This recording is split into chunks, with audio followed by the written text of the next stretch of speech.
बेअंत परमेश्वर मेरा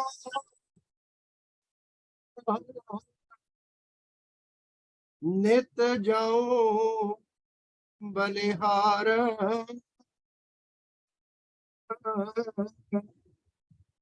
अचरज कौतक जगत कारचया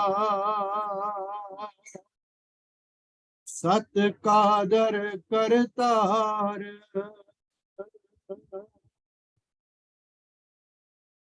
तू बेअंत परमेश्वर मेरा नित जाऊं बलिहार। अचरज कौतक जगत कारचया सत कादर करतार।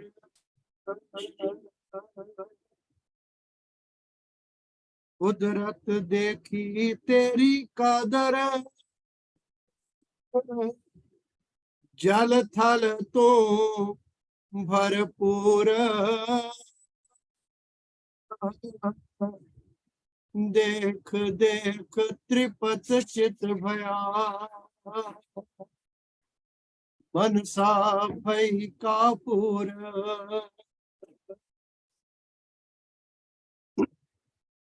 अंतर सबके परगट स्वामी नई रूप वरण आकारा। जा पर कृपा तेरी होवे सो सिमरै सच यारा। नदिया नीर चले अस गाहा अत ही वेग को धारी। कोट बरख ये खेल खिलंता तू साहेब बनवारी। हाट ना पावे महिमा तेरी सत ठाकर सुख देवा। जल थल अंदर पूर समाया तू देवन का देवा।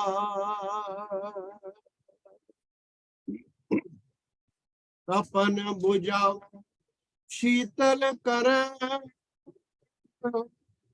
रूप धार उपकारी। ए विद जीवन जग में पावे जो नदी नीरवर तारी।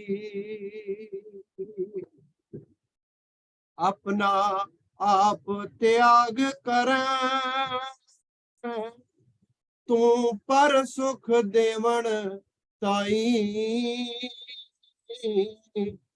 धूड़ रमावे जगत की तब पर सह सुख थाई। सेवक रूप हो विचरे जग में सबका हेत लखाए। तीरथ रूप तू ही जग आया सब ही सेव कमाए। पलक घड़ी का खेल है मीता खोज जीवन सुख राशि। पर उपकार मार्ग को सोदो सब पर मन मिटे 84। मानुष जन्म अमोलक जग में नित खोजो कल्याण। अंत काल सब भय विछोड़ा, जब होवे धूड़ समान, उठत बैठत भज गोविंदा, सत श्रद्धा चित लाए, निर्मल उद्यम ये जग माई, संत वेद बतलाए। साचा तीरथ पर की सेवा, निष्काम भाव चित धारी, मंगत जिस जन जुगत कमाई, इस चरण बलिहारी। साचा तीरथ पर की सेवा, निष्काम भाव चित धारी, मंगत जिस जन जुगत कमाई, इस चरण बलिहारी। ओम ब्रह्म सत्य सर्वव्याधा।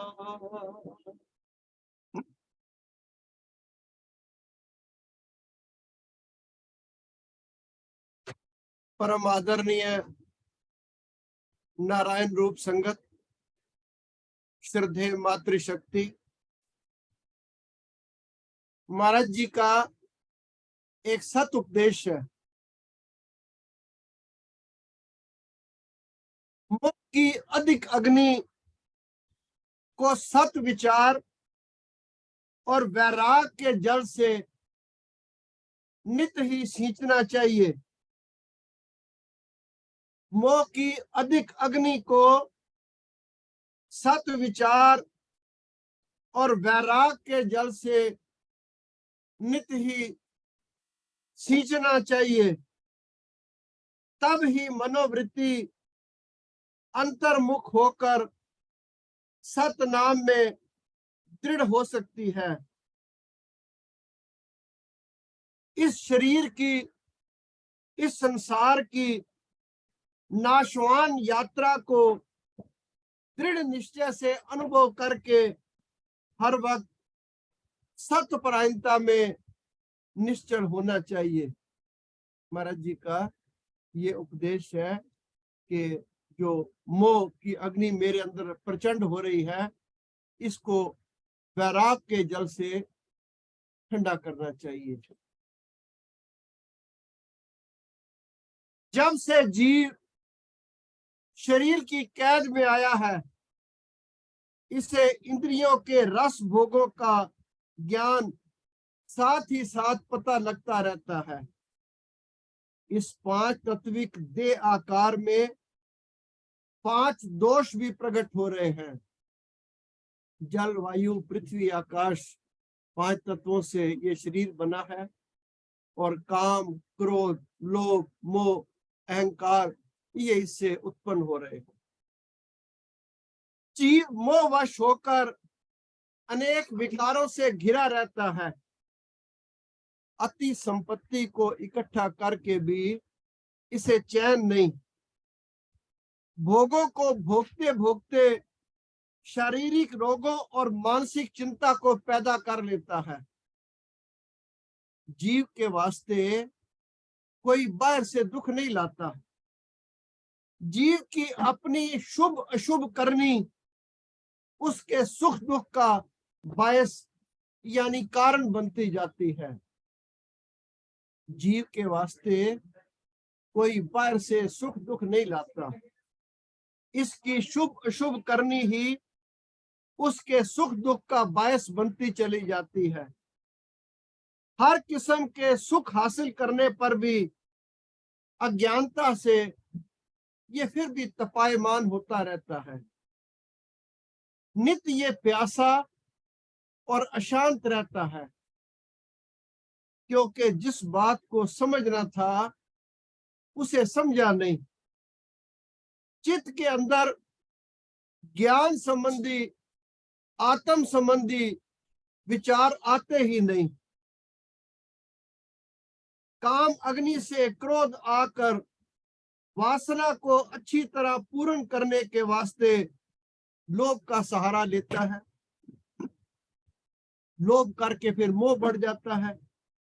जब हर एक भोग पदार्थ में जीव का अहंकार बन जाता है, यानी ज्यों ज्यों मैं मेरी बढ़ती जाती है, त्यों त्यों ये अपने स्वरूप से दूर होता जाता है। महाराज का हुक्म है कि ज्यों ज्यों मैं मेरी बढ़ती जाती है, जीव अपने स्वरूप से दूर होता जाता है। इसलिए महाराज जी ने फरमाया, तू करता तू हरता सर्व तेरी आज्ञा। इसका उच्चारण करना और इसको अपने मन में धारण करना, ये कल्याणकारी साधन है। हर एक जीव इन दोषों में ग्रसा हुआ है। संसार के समस्त जीव हाहाकार कर रहे हैं। क्षण भंगुर सुखों का विस्तार पहले बहुत अच्छा मालूम होता है, मगर जब इन मनमोहनी चीजों से वियोग होता है, सुखदायी पदार्थ दुख रूप जहर समान लगते हैं। लोभ मोह का पसारा बड़ा ही भयंकर है।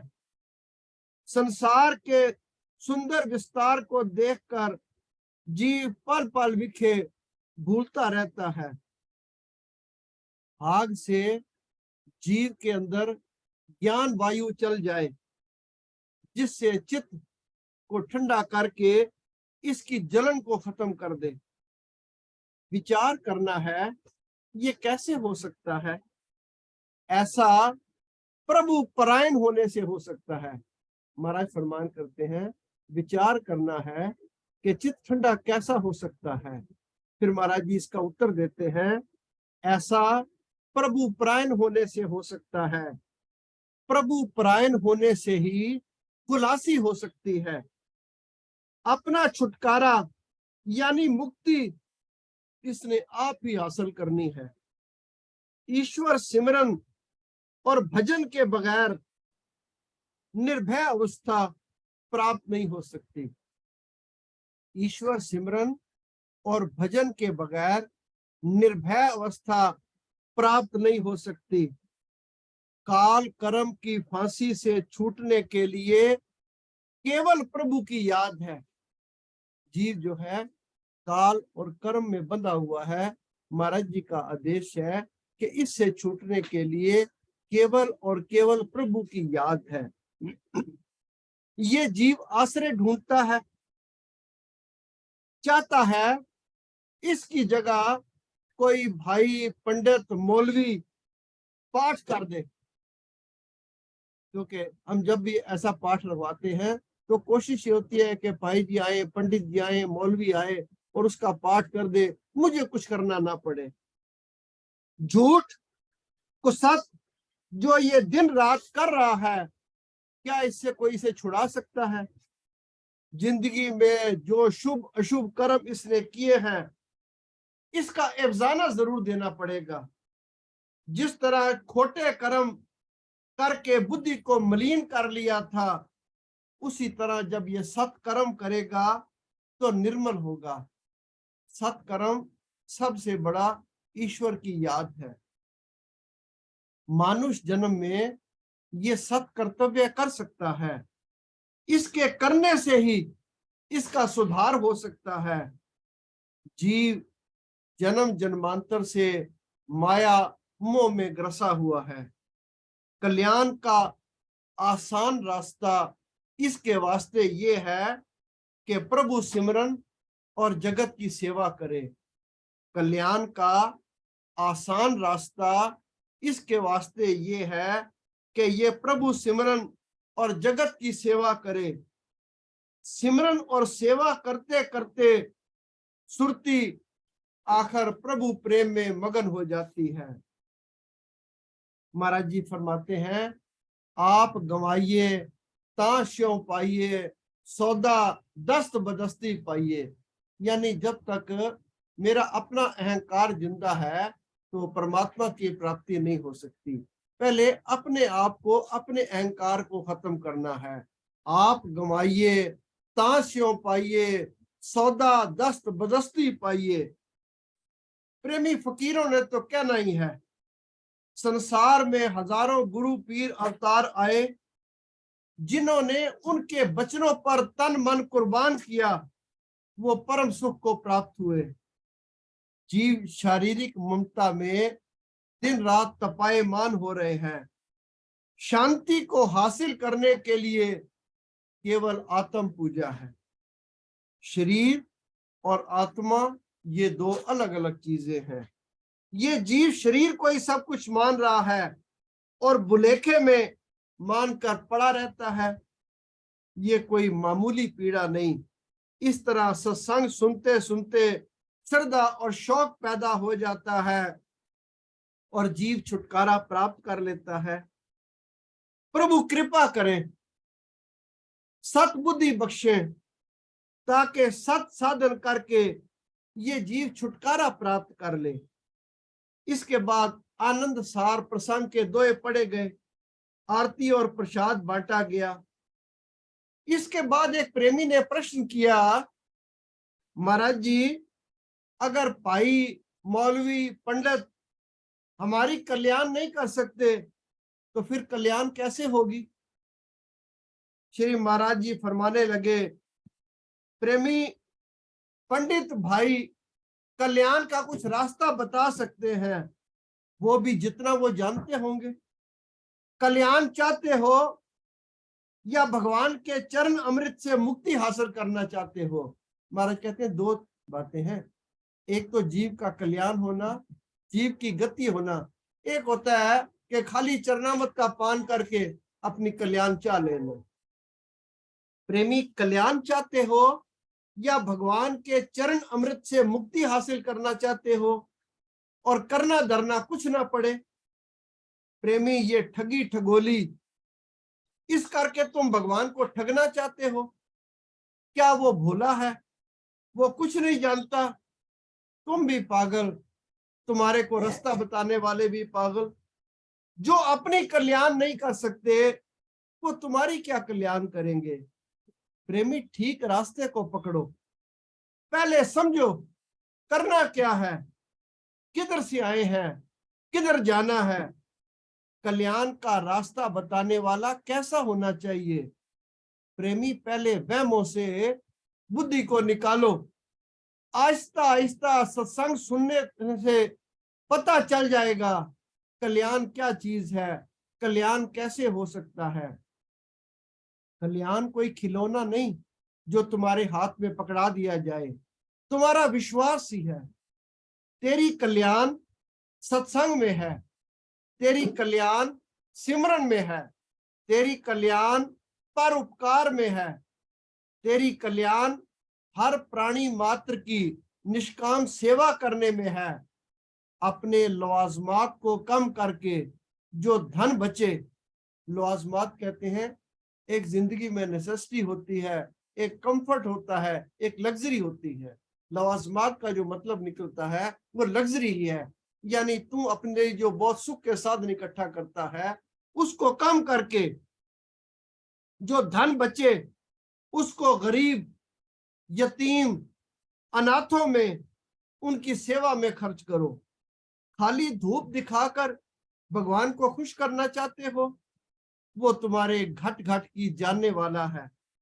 हर एक की नियत को वो समझता है। किस ख्वाहिश को लेकर तुम परमात्मा के नजदीक जाते हो, इसको वो समझता है। प्रेमी, अगर कल्याण की ख्वाहिश है तो निर्मल चित्त से, एक होता है दिखावे के लिए, एक होता है चित्त की निर्मलता से, निर्मल चित्त से। अगर ख्वाहिश कल्याण चाहते हो तो निर्मल चित्त से तन मन धन अपना सुख उसकी दात समझकर दूसरों के सुखों में हर वक्त तकसीम करने वाले बनो। सच्चे दिल से जिस कदर सत सिमरन बन सके करो। इस शरीर को घालो, मन बुद्धि से लगातार उसका सिमरन करके उसमें जज़ब हो जाओ। बस प्रेमी, फिर कल्याण दूर नहीं। फिर प्रेमी ने अर्ज की, महाराज जी, सत सिमरन की कोई युक्ति जब तक पता ही ना हो तो कैसे सिमरन किया जा सकता है। महाराज जी, सत सिमरन की जब युक्ति का पता ही ना हो तो उसका सिमरन कैसे किया जा सकता है। प्रेमी, जाओ हरिद्वार, ऋषिकेश, पहाड़ों में किसी गुरु संत की तलाश करो। अगर सिमरन का शौक है, भक्ति का शौक है, जैसे संसारी पदार्थों की प्राप्ति के लिए अपने व्यापार के वास्ते कितनी दूर दूर तक जाके सौदा करके लाते हो, फिर इसे बेचकर धन का मुंह देखते हो और उस धन से भोग पदार्थ इकट्ठे करते हो। प्रेमी, बगैर पुरुषार्थ के कोई काम सिद्ध नहीं होता। रोजाना सत्संग में आया करो, सत विचार सुना करो, समझा करो। इस तरह विचार करते करते जो चीज प्राप्त होती है वो कल्याणकारी होती है। आजकल साधु और सन्यासी सभी एक भाव में बहे जा रहे हैं। तुम संसारियों के अंदर यकीन कैसे आवे। तुम सूती कपड़े पहनते हो और वो रेशमी कपड़े पहनते हैं। जब तक वो रेशमी कपड़े ना पहने मन तो फिर कहला ही नहीं सकते। उनको रेशम चाहिए, वो भी रंगा हुआ चाहिए। प्रेमी कहने लगा, महाराज जी, महात्मा लोग कहते हैं कि वो रेशम इसलिए पहनते हैं कि रेशम पवित्र होता है। महाराज फरमाने लगे, प्रेमी, कमाई गृहस्थियों की हो तो वो रेशम क्यों ना पहने। चोरों कुतिया मिल गए, पहरा किसका दे। अगर घर में किसी ने कुत्ता पाला होता है ना, तो वो इसलिए पाला होता है कि अगर चोर आएंगे तो वो कुत्ता जो है भौंकेगा और सब घर वाले जाग जाएंगे। लेकिन अगर कुतिया चोर से मिल जाए तो फिर रखवाली कौन करेगा। अब महाराज फरमान करते हैं कि अगर साधु भी इस प्रणाली में आ गए तो धर्म का उपदेश कौन देगा। चोर ते कुतिया मिल गए, पहरा किसका दे। आजकल साधु भी तुमको ऐसे उपदेश करने वाले मिल गए जो कथा कहानियां सुनाकर तुम्हारा दिल खुश कर देते हैं, और तुम भी ऐसे हो, जो मर्जी है करते जाओ। प्रेमी, उनको तो दान दक्षिणा चाहिए। तुम नमाशी जीवन बनाओ, तुम सिनेमा देखो, आहार तुम्हारा जैसा भी हो, व्यवहार जैसा भी हो, बस उनको दक्षिणा देते जाओ। प्रेमी, तुम जाकर इन संतों के मठों को देखो, तुम हैरान हो जाओगे। तुम्हारे से ज्यादा नुमाइशी जीवन वो बसर करते हैं। जब गुरु सन्यासी सोने चांदी के जड़ाऊ सिंहासनों के बगैर बैठ नहीं सकते, तुम किस तरह सादगी अख्तियार कर सकते हो। महाराज जी एक पतली लोई में सारी रात गुजार दिया करते थे, और जिस चादर पर, जिस दरी पर संगत बैठती थी, कभी महाराज जी ने अपने लिए उससे ऊंचा स्थान ग्रहण नहीं किया। अब महाराज फरमान करते हैं कि प्रेमी, तुमने इनका जीवन देखा है, जरा मठों में जाकर देखो। सोने चांदी के बर्तनों में वो खाना खाते हैं, सोने चांदी के उनके खड़ाऊ हैं, और ऐसा ही उनका जीवन है। अब वो अगर इतना नुमाइशी जीवन व्यतीत करेंगे तो तुम्हें सादगी का उपचार कैसे दे सकते हैं। फिर महाराज जी किस बात का ख्याल करें। चोर ते कुतिया मिल गए, पहरा किसका दें। प्रेमी, साधु ऐसा चाहिए, दिखे दिखावे ना, पात फूल को हाथ ना लावे, रहे बगीचे मां। हजारों टन केला महाराज जी के दरबार में आया, उनके चरणों में पड़ा रहता था, और महाराज जिंदगी के आखिर में भगवान करते हैं, प्रेमी, आज तक इन्होंने केले का स्वाद नहीं देखा। फिर महाराज जी ने कबीर साहब के कुछ शब्द उच्चारण किए। प्रेम ना बाड़ी उपजे, प्रेम ना हाट बिकाए, राजा राणा जो चाहे शीश दे ले जाए। वस्त कहीं ढूंढे कहीं, क्या बिदावे हाथ, क्या कबीर तब पाइए, जब भेदी लीजिए साथ। कोट कोट तीर्थ करें, कोट कोट करें धाम, जब लग सतगुरु ना मिले, तब लग काचा चाम। प्रेमी, ऐसे गुरु पर तन मन वारूं, राम तजू गुरु ना बिसारूं। ये कबीर साहब फरमाते हैं, ऐसे गुरु पर तन मन वारूं, राम तजू पर गुरु ना बिसारूं। कपट खोट मन में नहीं, सबसे सरल स्वभाव, कह कबीर ता साध की लगी किनारे नाव। प्रेमी, आज क्या हो रहा है? गुरु चेला शिष्य लालची, खेडन दाव पर दाव। गुरु चेला शिष्य लालची, खेडन दाव पर दाव। प्रेमी, ज्यादा फकीरों के नजदीक ना आया करो, संसार के काम करो। क्यों? महाराज ने फरमाया, घर फूका है अपना, लिया चौहाता हाथ, अब फूकेंगे उनका जो चले हमारे साथ। ओम ब्रह्म सत्यम सर्वम।